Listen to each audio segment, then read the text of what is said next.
Olá, como vai? Tudo bem? Aqui quem vos fala é professor Alexandre Ramos, da disciplina de Cálculo 2 da Escola de Artes, Ciências e Humanidades para estudantes de Sistemas da Informação da Universidade de São Paulo. E o tema da aula de hoje, a aula 14, este é o primeiro vídeo, será o limite e continuidade de funções de duas variáveis. Então, a ideia agora é generalizar o conceito de limite que nós definimos para uma única variável e o conceito de continuidade para a condição em que nós temos duas ou mais variáveis. Aqui neste conjunto, nesta nota de aula, a gente apresenta somente o sistema duas variáveis, porque a generalização ela é direta quando temos três ou mais variáveis e a gente deixa para os estudantes fazerem um estudo independente do tema. A questão do limite que nós podemos pensar, quando nós estávamos numa condição de uma única variável, nós pegávamos uma vizinhança de um certo ponto, um valor de x, x0, um valor de x igual a, por exemplo, e pegávamos uma vizinhança que iria de a menos delta até a mais delta e verificávamos se o valor da função f de x ficava confinado a uma região, uma vizinhança que vai de L menos epsilon a L mais epsilon.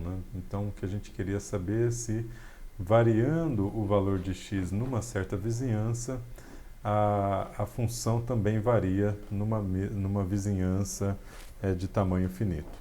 Então, esse que era o nosso desafio. Então, o que a gente quer é extrapolar essa ideia para duas variáveis e dizer que agora a vizinhança não é em cima de uma única linha, mas sim em cima de um disco aberto, que não inclui a fronteira do disco. Então, nós definimos uma região, uma vizinhança em torno de um ponto AB e definimos um círculo centrado nesse ponto AB. E agora nós queremos avaliar se, para pegar qualquer ponto pertencente a este círculo, o que acontece é que o valor da função f de xy pertencente ao disco fica confinado a uma vizinhança que vai de L menos epsilon até L mais epsilon. Tá? Então, esse é o problema que nós queremos compreender num mundo bidimensional. E o segundo problema que nós queremos compreender é como é definida a continuidade num mundo bidimensional. Ou seja, dado que a gente tem um ponto AB no domínio da função de duas variáveis, se a pergunta que nós queremos responder é se eu se eu calcular o limite da função quando xy tende ao valor AB, o valor do limite é igual à própria função efetuada no ponto AB. Se isso acontece, a função é contínua naquele ponto. Se isso acontece em todo o domínio, ela é contínua em todo o domínio.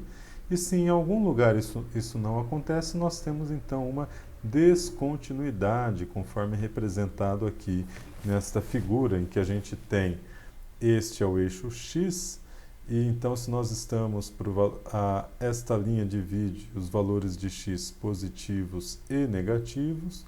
Então, se nós estamos em valores de x positivos e de y negativos, esta função é negativa, porém, quando nós vamos para um valor de x negativo, então o argumento da função arcotangente fica positivo, e aí a gente passa para o lado positivo, para o valor positivo, em um salto.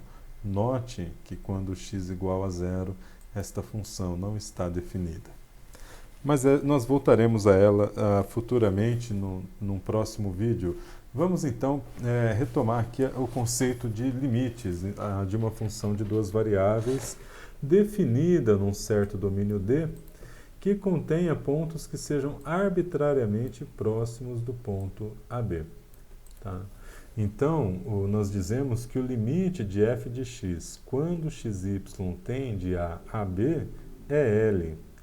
e nós escrevemos que o limite de xy tendendo a AB de f de xy igual a L, se para todo número epsilon maior que zero, houver um número correspondente delta maior que zero, tal que, se o par xy pertence ao domínio e existe um disco centrado no ponto AB de raio delta, né? Então zero menor que raiz quadrada de x menos a ao quadrado mais y menos b ao quadrado menor que delta. Então, se isso acontece, né? Se você tem esse disco aqui, então isso implica que a função f de xy menos L será menor que um epsilon, né? Então, nós pegamos aqui a função f de xy menos L, esse intervalo fica confinado a uma certa região. Então, a primeira coisa que tem que acontecer é essa. A segunda coisa que é importante notarmos é a seguinte: veja, quando você está num plano bidimensional, são muitas as maneiras pelas quais você consegue partir de um ponto xy e chegar ao ponto AB. Você pode pegar qualquer curva, né? Você pode pegar uma espiral aqui, você pode pegar uma reta, você pode fazer um caminho mais chique, fazer um monte de uma parábola, uma cúbica e assim sucessivamente.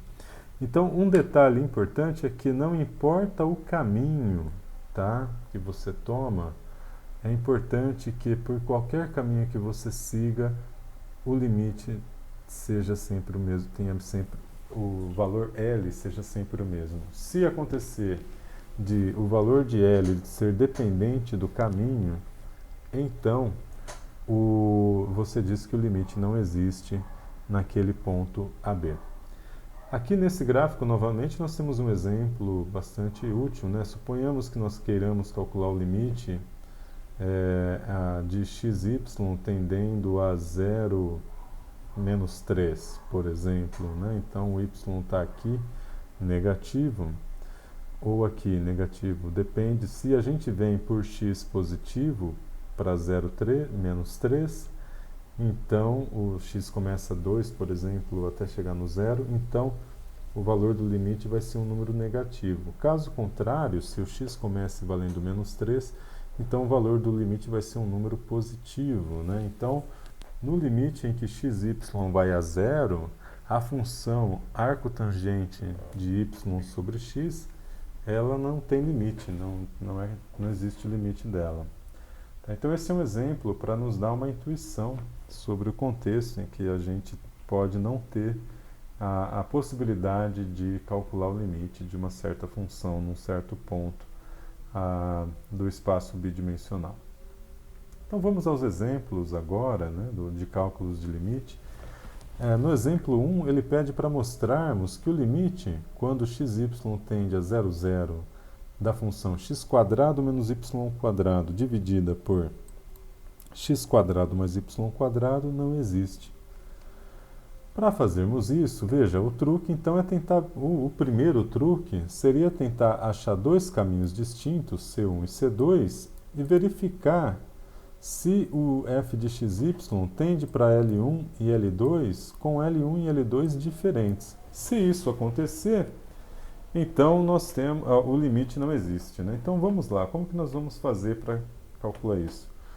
O primeiro modo seria fazermos o limite em que xy vai a 0, 0 pelo eixo x. Então a gente fixa y igual a 0 e aí ele vem aqui, por exemplo, né, ele vem pela linha azul aqui, né, seja de um x positivo, seja de um x negativo.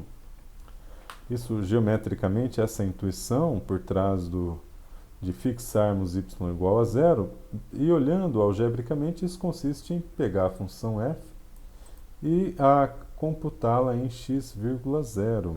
Então, em x,0 vai dar x² menos 0 ao quadrado, x², sobre x² mais 0 ao quadrado, dá x² sobre x², e o resultado, então, é 1 para todo x diferente de 0. No limite em que x tende a 0, 0, o f de xy tende a 1. Tá? Se nós formos pelo se nós formos aqui pelo eixo x. Analogamente, podemos fazer o caminho indo pelo eixo y. Então, substituímos x igual a zero. E aí o que nós vemos é que a função vai para menos 1. E aí, se a função vai para menos 1, então, para todo y não nulo, quando x e y vai a 0, 0, ao longo do eixo y, a função vai para menos 1 também. Tá? Então, como nós obtemos dois resultados diferentes para dois caminhos distintos, então o limite não existe para xy tendendo a 0, 0 dessa função f de xy igual a x ao quadrado menos y ao quadrado dividido por x ao quadrado mais y ao quadrado. No exemplo 2, a gente tem um f de xy igual a um xy sobre x ao quadrado menos y ao quadrado, e ele nos pergunta se o limite existe quando xy tende a 0, 0. Bom, agora para essa pergunta nós queremos verificar novamente, né, se de acordo com o caminho o valor do limite muda. Então podemos ir ao longo do eixo x, o valor do limite vai a 0. Podemos ir ao longo do eixo y, o valor do f de x vai a 0. Isso pode levantar aquela esperança, né, de que vai dar tudo certo, porém, se nós fizermos y igual a x, aí nós escrevemos a função como x quadrado sobre x quadrado mais x ao quadrado, isso vai dar meio. Então f de xy vai a meio quando xy vai a 0, ao longo da reta y igual a x. Como tem um caminho para o qual o limite é diferente, então nós concluímos que o limite não existe para neste ponto. No exemplo de número 3, ele nos dá uma outra função f de xy igual a xy quadrado sobre x quadrado mais y à quarta e pede para verificarmos se existe o limite quando xy tende a 0, 0 da função f de xy. Então, como nós vimos aqui que ir pela reta pode mudar a situação, já vamos tomar uma reta geral, y igual a mx, e aí nós escrevemos, né, a função f de x mx. E isso vai resultar em mx sobre 1 mais m4 sobre x ao quadrado. Porque aqui vai ficar x ao cubo, aqui falta um m ao quadrado e aqui falta um x ao cubo. X quadrado, x ao cubo, x à quarta, então simplifica, divide todo mundo por x ao quadrado, aí aqui vai sobrar x e aqui sobra x ao quadrado. Vamos fazer a correção antes que a coisa eu esqueça. Então, o que nós temos aqui, temos duas coisas para corrigir. A primeira é que eu usei a palavra ao longo e deveria ser ao longo. A palavra ao longo está no exemplo 2. Então, exemplo 2, aqui estamos, ao longo vira ao longo. E aqui nesta nós temos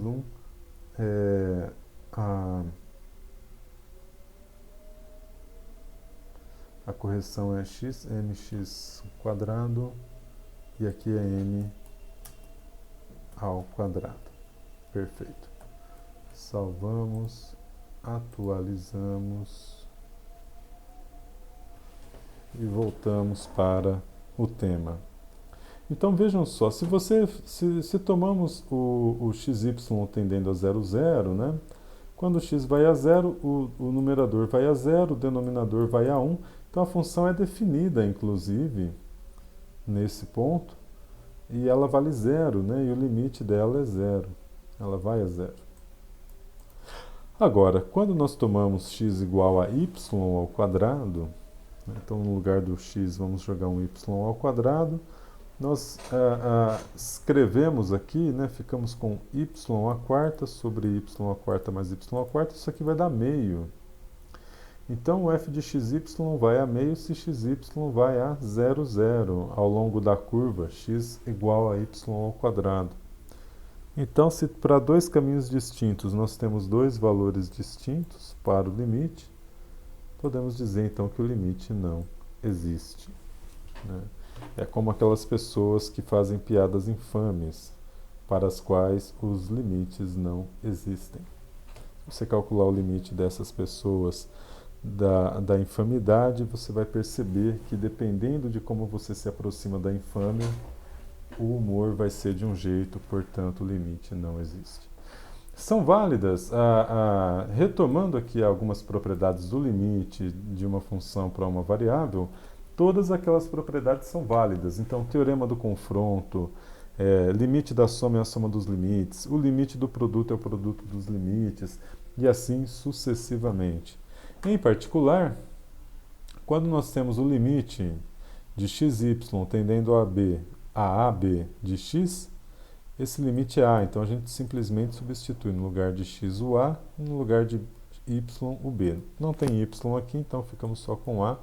Se fosse o caso para o limite de y, quando xy vai a AB, então o resultado seria B. E por último, se vamos tirar o limite de uma constante, é a própria constante. Aí a gente vem aqui, por exemplo, de número 4. Ele fala para a gente calcular o limite de 3x² sobre y dividido por x² mais y ao quadrado quando xy vai a 0, 0. Né? Veja, qualquer reta que passe pela origem resultará num limite igual a zero. Né? Por exemplo, tomemos o eixo x ou o eixo y. Né? No eixo x, o y é zero, então ele vai ficar 0 sobre x ao quadrado. E no eixo, ao longo do eixo y, quem é zero é o x, e aí vai dar 0 sobre y ao quadrado. Então, ao longo dos eixos x e y, f de xy vai a zero se xy vai a 0, 0. Tá? Então essa é a primeira coisa. Aí a gente pode pegar uma reta também, y igual a mx, e aí a gente vai ter, substituindo esse resultado aqui na expressão, então no lugar de y colocamos mx, então fica mx vezes x ao quadrado, mx ao cubo, tá aqui, vezes 3 dividido por x ao quadrado mais m ao quadrado, x ao quadrado. Aqui então faltou um quadrado nesse m, vamos corrigir já este erro.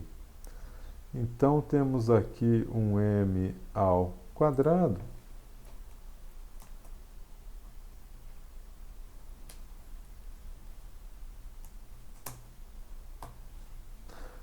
está aqui. Vamos deixar o m ao quadrado aqui. Salvamos. Então estamos aqui com m ao quadrado corrigido. Então vejam só, aqui fica x ao cubo sobre x ao quadrado, resta x. Então quando xy vai a zero, o f de xy vai a zero também. Então veja que para 3 caminhos distintos o x foi a zero. E tomando as curvas, né, y igual a x² ou x igual a y², nós vamos obter as expressões 3x² sobre 1 mais x², ou então, no caso do primeiro, e no caso do segundo, 3y ao cubo sobre y² mais 1. Se substituirmos x igual a y ao quadrado. E todas elas vão em zero, né, quando xy vão a 0, 0. Aqui veja, 0 sobre 1 e aqui 0 sobre 1. Então, a gente temos fortes indícios. Claro que podemos inventar mais um zilhão de caminhos, mas já vale a pena tentarmos aplicar a definição formal de limite para calcular o limite desta função quando xy vai a 0, 0, usando a definição formal. Então, vamos fazer o cálculo.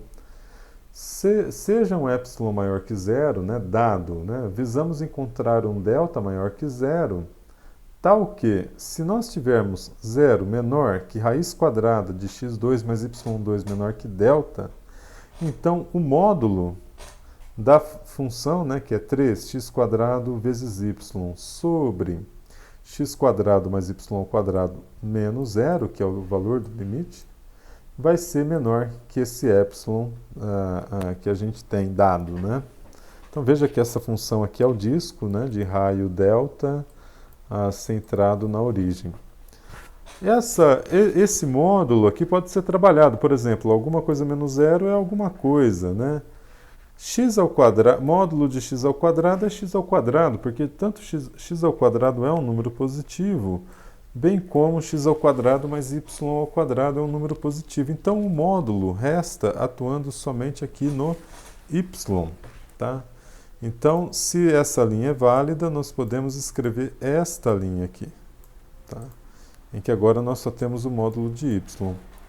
Uma outra coisa que nós sabemos é que x ao quadrado sobre x ao quadrado mais y ao quadrado é um número menor ou igual a 1, né? Porque se o y é zero, ele vale 1. Se o y é qualquer coisa maior que zero, então x ao quadrado sobre x ao quadrado mais y ao quadrado é menor que 1, né? Porque o numerador será necessariamente menor que o denominador.